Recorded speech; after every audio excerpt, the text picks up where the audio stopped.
The Metagenics Institute presents Updates on Specialized Pro-Resolving Mediators with Charles Serhan, Ph.D., DSc. Are there any recent findings or results in resolvins research that have surprised you? Findings that surprised me that have come up on the resolvins.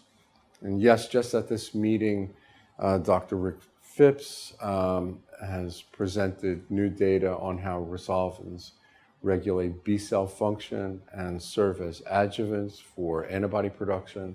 I think this is very exciting because it brings about a whole different way about thinking about how resolution links to the adaptive immune response, and also how we might take advantage of that and think about it in a therapeutic sense to increase our ability to make good antibodies as opposed to excessively too much of antibodies that we do not want.